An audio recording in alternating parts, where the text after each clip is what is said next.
Hello everyone, chapter 9 Force and Law of Motion. In previous video we have to read first law of inertia and second law of momentum.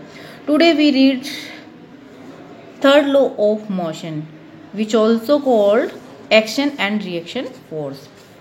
The first two law of motion tell us how an applied force changes the motion and provide us a method of determine the force. पहले के जो दो law हम पढ़ चुके हैं उसके अंदर हमें ये पता चलता है कि हम किस तरह से एक फोर्स जो होता है किसी ऑब्जेक्ट के मोशन को चेंज कर सकता है और कितना उस पर लगाया गया फोर्स जो है वो डिटरमाइन भी कर सकते हैं, यानी कितना लगाया जा रहा है। ठीक है, अब बात करते हैं थर्ड लॉ ऑफ मोशन की। When one object excrete A pressure force and another object the second object instantly excrete a force back on the first. Third law of motion ये कहता है कि जब एक ऑब्जेक्ट के द्वारा फोर्स अप्लाई किया जाता है अनदर ऑब्जेक्ट दूसरे ऑब्जेक्ट पे, तो दूसरे ऑब्जेक्ट के द्वारा उसी समय हैंड टू हैंड ही एक फोर्स फर्स्ट ऑब्जेक्ट के ऊपर लगाया जाता है। ठीक है, these forces are always equal in magnitude but opposite in direction. लगाया गया दोनों फोर्स जो होते हैं वो क्या होते हैं, इक्वल मैग्नीट्यूड होता है, यानी मेजरमेंट सेम होता है पर अपोजिट डायरेक्शन में। जैसे आप इसे देख सकते हो कि एक ऑब्जेक्ट ए है और एक ऑब्जेक्ट बी है। ए ऑब्जेक्ट के द्वारा बी के ऊपर एक फोर्स लगाया जाता है, ठीक है, उसी समय बी ऑब्जेक्ट के द्वारा भी ए के ऊपर एक फोर्स लगाया जाता है। दोनों के द्वारा लगाया गया फोर्स जो होगा उसका मैग्नीट्यूड मेजरमेंट सेम होगा बट अपोजिट होगा, राइट। इस तरह से ये इस साइड डायरेक्शन में तो ये वाला इस डायरेक्शन में रहेगा, तो अपोजिट डायरेक्शन में होगा, मैग्नीट्यूड जो होगा वो सेम होगा। These force act in a different object and never on the same object. लगाया गया फोर्स जो होगा वो दोनों ही डिफरेंट ऑब्जेक्ट को, यानी ए के द्वारा बी पे लगेगा और बी का ए पे लगेगा। तो यहाँ पे वर्क करने वाला जो है दो फोर्स यहाँ पे वर्क करेंगे, यानी एक इधर से होगा और एक इधर से, दोनों वर्क करेंगे। In the game of the football sometime we while looking at the football and trying to kick it with a greater force collide with a player to opposite team. आपने देखा होगा कि आप जब कभी फुटबॉल खेल रहे होते हो तो उस कंडीशन में जब फुटबॉल से हिट करने की किक करने की कोशिश करते हो दो प्लेयर आमने सामने, तो कई बार क्या होता है कि बॉल साइड से निकल जाती है, दोनों प्लेयर जो होते हैं एक ग्रेट फोर्स के साथ में दोनों आपस में कोलाइड हो जाते हैं, टकरा जाते हैं और दोनों ही प्लेयर को क्या होता है, फील हर्ट भी होता है, यानी चोट भी लग जाती है। Reason each apply a force of the other, क्योंकि वो दोनों ही एक दूसरे के ऊपर फोर्स अप्लाई कर रहे होते हैं। In other word there is a pair of force and not just one a force. यहाँ पे दो पेयर फोर्स जो है दो फोर्स यहाँ पे वर्क कर रहे होते हैं।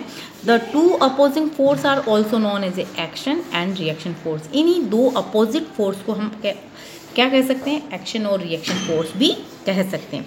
Let us consider two spring balance connect together to a shown figure 9.10। अब एक एग्जांपल इस तरह से देख सकते हैं कि यहाँ पर दो स्प्रिंग है जहाँ पे एक वॉल से अटैच है बी और बी से अटैच करके ए स्प्रिंग को।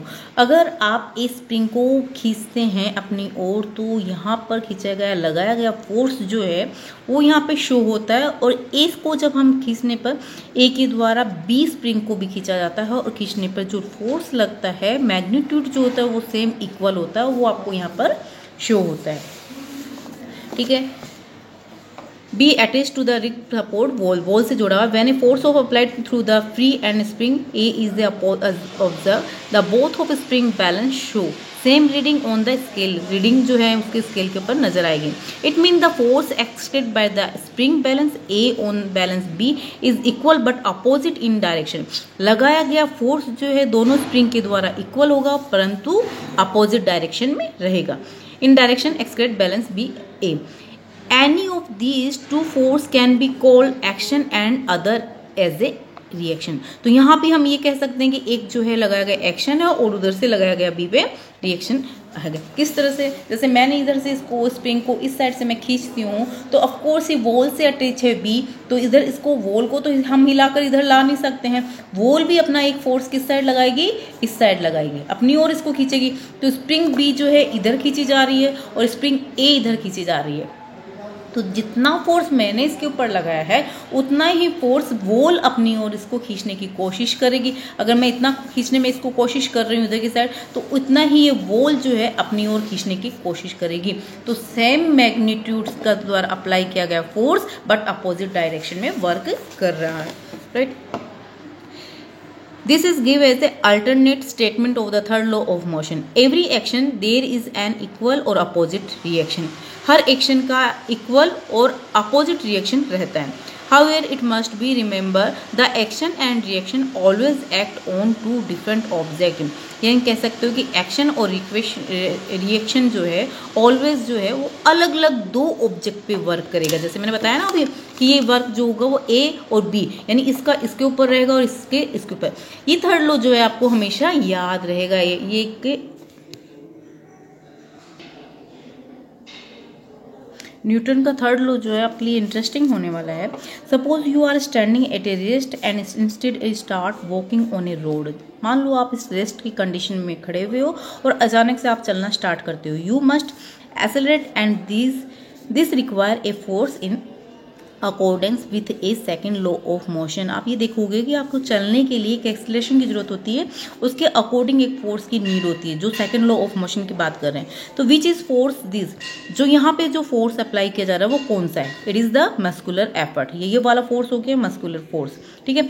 Is it in direction we instead a move. Now you push the road below backward. The road exert an equal and opposite force on your feet to make you move forward. जैसे ही आप चलना start करते हैं, आप अपने एक पैर को जैसे आगे रखते हैं तो रोड जो होती है वो आपको एक अपोजिट फोर्स के साथ पीछे की ओर मूव करती है, पीछे की ओर धक्का देती है, जिसकी वजह से आप अपना नेक्स्ट पैर जो है आगे रख पाते हो, यानी आगे फॉरवर्ड चल पाते हो. तो चलने के लिए भी आपको एक फोर्स जो है आपके अप्लाई होता है. It is important to note that even through the action and reaction force are always equal in magnitude.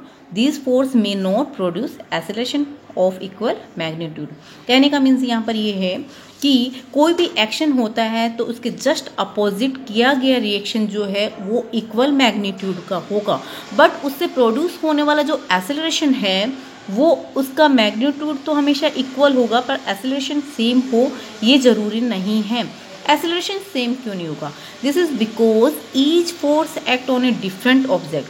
क्योंकि हम ये बात जानते हैं कि लगाया गया जो फोर्स है वो अलग अलग ऑब्जेक्ट के द्वारा लगाया जा रहा है, तो इक्वल मैग्नीट्यूड का तो फोर्स अप्लाई किया जाएगा. बट मे भी हो सकता है ये ऑब्जेक्ट स्मॉल हो और ये वाला ऑब्जेक्ट क्या हो सकता है, बिग हो सकता है, और बिग होने की वजह से इसका मास ज़्यादा है और इसका मास क्या हो सकता है, कम होने की वजह से लगाया गया जो फोर्स है तो उसके इफेक्ट जो है वो अलग हो सकते हैं. यानी इसका ये जो है इसके द्वारा हो सकती है मे बी जो कोई ऑब्जेक्ट है वो टूट भी जाए कुछ भी, तो इनके इफेक्ट जो है वो अलग हो सकते हैं. यानी एक्सेलरेशन जो है वो डिफरेंट हो सकता है पर मैग्नीट्यूड सेम रहेगा. When a gun is fired, it exerts a forward force on a bullet. The bullet exerts an equal and opposite force on the gun. आपने देखा होगा कि जब गन के द्वारा फायर की जाती है तो उससे ब्लड जो होती है एक्सक्रेट होती है बाहर, तो उसके द्वारा एक फोर्स अप्लाई होता है, इक्वल होता है और अपोजिट फोर्स होता है जो गन पे लगता है. ठीक है. यानी बुलेट आगे जाती है और लगाया गया अपोजिट फोर्स जो है वो गन पे फील होता है. This result in the recoil of the gun since the gun has much greater mass. हम इस बात को जानते हैं कि गन जो होती है वो क्या होती है, ग्रेटर मास होता है कंपैरिजन टू बुलेट. बुलेट छोटी होती है तो वो लाइट वेट की होती है, जबकि गन जो होती है बड़ी होने की वजह से इसका मास जो है अधिक होता है. The acceleration of the gun is much less than the acceleration of the bullet. पर हम ये भी बात जानते हैं कि जो ऑब्जेक्ट हैवी है उसका एक्सेलरेशन जो होगा वो कम होगा और जो हल्का लाइट है उसका एक्सेलरेशन जो है वो अधिक होगा. यानी बुलेट छोटी है तो इसका एक्सेलरेशन क्या हो गया, अधिक हो गया. वीक है, वेलोसिटी ज़्यादा होगी. The third law of motion can be illustrate when a sailor jump out a rowing boat. As a sailor jump forward the force on the boat move it backward. आपने देखा जब आप gun चलाते हो तो यहाँ से एक फोर्स लगाते हो तो बुलेट जो होती है वो आगे की ओर मूव करती है और इसकी रिकॉइल जो है वो पीछे की वजह से गन पीछे की ओर धकेली जाती है. राइट. इसी तरह से इसका एक नेक्स्ट एग्जांपल है कि जैसे कोई सेलर जो है यहाँ से बोट से जंप करता है तो ये आगे की ओर से जंप करता है और बोट जो होती है वो हमेशा पीछे की ओर वर्क करती है. ये थर्ड लॉ ऑफ मोशन है. इसी तरह से एक एग्जाम्पल ये है कि दो बॉय गर्ल यहाँ पे खड़े हुए हैं और एक कार्ट के ऊपर खड़े हुए हैं. ठीक है. यहाँ से लाइन ड्रॉ किया हुआ है और अगर कोई मास का वो वेग एक दूसरे को पास करते हैं तो दोनों के प्रति एक्शन रिएक्शन तो होता है कि पास तो कर रहे हैं, बट एक्सेलरेशन जो होगा इनका दोनों का डिफरेंट होगा क्योंकि लगाया गया जो फोर्स होगा वो तो सेम होगा पर मास दोनों का डिफरेंट होने की वजह से एक्सेलरेशन जो होगा वो डिफरेंट होगा। तो ये एक सेम डायरेक्शन में वर्क ना करके मूव करते हुए ये वर्क करेंगे। Okay, thank you.